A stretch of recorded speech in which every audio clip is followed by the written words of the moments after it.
Alright, so this is the last tutorial basically. So এই জায়গায় হচ্ছে আমরা কি করতেছি যে দেখব কিভাবে স্টলিং প্লাস ফরওয়ার্ডিং প্লাস সে কোড স্কেডিউলিং, আই হোপ আমি স্কেডিউল বানান ঠিক লিখতেছি, হ্যাঁ। সো এটা ইউজ করে আমরা হচ্ছে সে তোমার ওই ডেটা হ্যাজার্ড থেকে ডেটা হ্যাজার্ড ওভারকাম করতে পারি আর কি। তো প্রিভিয়াস যে এক্সাম্পলটা ইউজ করছিলাম ওইটাই দেখব।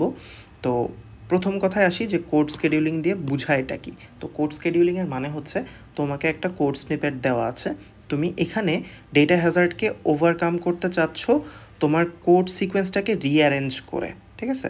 কোড সিকোয়েন্সটাকে তুমি রিঅ্যারেঞ্জ করলে সো দ্যাট তোমার ডেটা হ্যাজার্ড যেন না আসে, এটা হচ্ছে তোমার ইন্টেনশন। আচ্ছা, তো কোড সিকোয়েন্সটাকে তুমি কখন রিঅ্যারেঞ্জ করতে পারো? যখন তোমার এমন কোনো একটা ইনস্ট্রাকশন থাকবে যেইটা হচ্ছে তোমার সর্ট অফ ইন্ডিপেন্ডেন্ট, ঠিক আছে।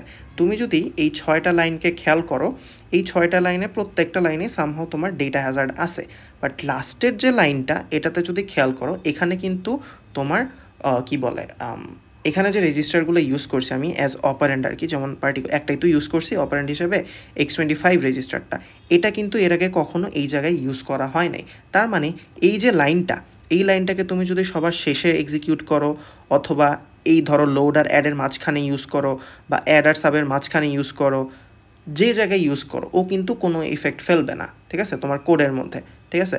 সো এইটাই আমরা দেখব যে আমরা প্রিভিয়াসলি যে এক্সাম্পলটা দেখছি ওইটাকে আমরা আরেকটু আপডেট করতে পারি কি না।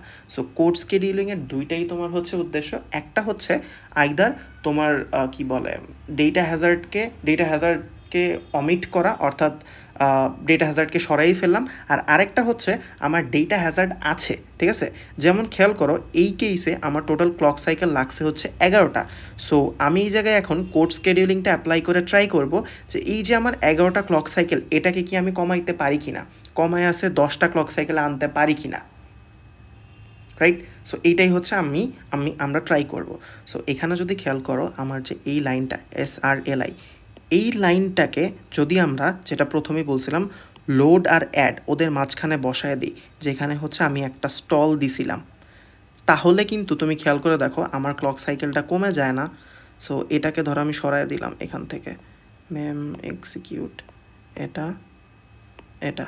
সো এখন হচ্ছে যেটা করব, এখানে যে আমি স্টল দিয়ে রাখছিলাম না, instead of giving a stall আমি এখানে লিখব ইনস্ট্রাকশন ফেচ, ইনস্ট্রাকশন ডিকোড, তারপরে হচ্ছে এক্সিকিউট, তারপরে হচ্ছে ম্যাম, তারপরে হচ্ছে রাইট ব্যাক। সো এখন তুমি খেয়াল করো তোমার তুমি যদি হচ্ছে কি বলে একটা আইডিয়াল পাইপলাইনে তোমার এই 6টা কোড রান করতা, তাহলে এও কিন্তু তোমার 10টা ক্লক সাইকেলে লাগতো, তুমি কিন্তু কোনোভাবে 10টার কমে আসতে পারতা না, ঠিক আছে। বাট প্রথমে আমরা কি দেখলাম যে শুধু স্টলিং ইউজ করতেছিলাম, রাইট। কই জানি কই দেখলাম এটা, হ্যাঁ এই যে এটা শুধু স্টলিং ইউজ করতেছিলাম, এখানে হচ্ছে আমার টোটাল 18টা ক্লক সাইকেল লাগছে এই 6টা ইনস্ট্রাকশনের মাঝখান থেকে তোমার ডেটা হ্যাজার্ডকে রিমুভ করতে। এরপরে আমরা আরেকটু অপটিমাইজড অ্যাপ্রোচ দেখলাম যে স্টল প্লাস ফরওয়ার্ডিং, ওই ক্ষেত্রে হচ্ছে আমার টোটাল 11টা ক্লক সাইকেলে কাজ হয়ে যাচ্ছিল, ঠিক আছে। সো এখন আমরা যেই কাজটা করলাম যে আরেকটু অপটিমাইজড করলাম, যে দেখলাম লাস্টের যে কোডটা ছিল ও হচ্ছে বেসিকলি আমার ইন্ডিপেন্ডেন্ট একটা কোড, ঠিক আছে, ওর জন্য আমার প্রিভিয়াস কোনো লাইনের সাথে কানেকশন নেই। সো আমরা কি করছি, যেই ক্লক সাইকেলটাতে স্টল দিছিলাম না ওই ক্লক সাইকেলে স্টল না দিয়ে এই ইনস্ট্রাকশনটা রান করে ফেলছি, অ্যাজ এ রেজাল্ট আমার আরও একটা ক্লক সাইকেল কমে গেছে, এখন আমার কারেন্ট ক্লক সাইকেল হচ্ছে 10, ঠিক আছে। সো কারেন্ট ক্লক সাইকেল হচ্ছে তোমার বেসিক্যালি 10, সো ক্লক সাইকেল হচ্ছে 10, সো তোমার সিপিআই হবে হচ্ছে 10/6।